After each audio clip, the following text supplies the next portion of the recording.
Well, we're joined now by two royal commentators, Victoria Howard, who is the editor of the Crown Chronicles, and former Press Secretary to the Queen, Dickie Arbiter. Thank you both for staying on while they dismantle everything behind us. Making enough noise, aren't they are, a lot of clanging, but, you know, we're here to the bitter end, Dickie, you know us. Victoria, how important do you think it was for the crowd that the Queen did appear? Because it was an unscheduled balcony appearance. I think it was really important that she made one final showing of herself, and of course that vivid green meant she stood out so well against the backdrop of the cream of the Portland stone at Buckingham Palace. It was just the icing on the cake to round off what has been a really good weekend of celebrations and a chance to reflect on not only her service to the nation but also the way in which the nation could come together in a kind of post-COVID world, if we can call it that. You imagine that Her Majesty will have been watching everything that's been going on that she wasn't able to attend from Windsor Castle. To what extent would she have approved of what she saw, Dickie? She most certainly would have approved. It's interesting that she paced herself. We've always been told that she's pacing herself. She was determined to be at the end of trooping, to take the salute from the balcony. She was determined to be on the balcony with her family, those working members, so that she could acknowledge their support, and hopefully the crowd would acknowledge their support as well. And she was determined to be here this evening to see the end of the pageant. You know, what is fascinating is that she came on the balcony, and at the blink of an eye, after the pageant, 10,000 having marched down the Mall, all of a sudden there were 1 million people there, stretching all the way from the palace back to Admiralty Arch. It's amazing how they just swarm because they want to. They're not drag kicking and screaming. They want to celebrate the Queen's 70th anniversary. And very important to the Queen to acknowledge that.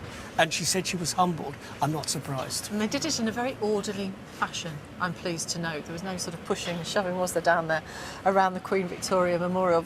Victoria, between us speaking now and before, you've been writing articles for Crown Chronicles. What have you been focusing on? We've been looking at the way in which today went. You know, the family, the Cambridge family, with the children in the royal box. We got to see Prince Louis sitting on Prince Charles's lap, which is obviously a very lovely, intimate family moment that, of course, we wouldn't normally see. We saw the reaction to the various elements of the pageant today. The Commonwealth in particular was highlighted quite well. And I think the other thing was being here in the studios watching the Queen come onto the balcony, the atmosphere. The crowds cheered, they were so happy that the Queen was there, and I think that's just really important to remember. These people are here because they want to celebrate the monarchy, but also I think so many people do have a soft spot for the Queen, even if they're not necessarily pro-monarchy themselves. Yes, you do hear people say that, because of course there are Republican voices in this country who would rather we didn't have all of this, but we're encouraged at the BBC to think about that very much. But must be what has changed over time. It's those glimpses into family life that we do get to see that are a great leveller. Yeah, it is a great leveller, but at the same time it's lifting the magic. It's lifting the curtain, and the mystique is gradually disappearing. It started to disappear in 1969 with the making of that documentary, Royal Family. And it's been slowly chipped away over the years, with various members giving interviews. I was interested about the Queen committing herself, which she has always done, but it's echoing what she said in 1947 on her 21st birthday, echoing her oath of allegiance at the coronation and subsequently at each Jubilee. So she's there, she's serving, and she will do until she draws last breath. Yes, and the Archbishop of Canterbury said the other day in his when he was speaking in St Paul's Cathedral at the service of Thanksgiving that the Queen wasn't able to attend because she needed to rest. She was still in the saddle. Yes, of course, a great reference to her love of horses and racing, and that's so true. People often speculate about a potential regency. I do not think, and I'm sure Dickie will agree, that will not happen. It won't. The Queen may delegate some more duties. We have been seeing Prince Charles taking on more and more from the Queen, and that does help us picture him as the future king. However, she will not pass that baton on fully until it's time for her to draw close to her reign. And Dickie, that goes back to how her father came to be on the throne? It goes back to how her father came to be on the throne with the abdication of his brother.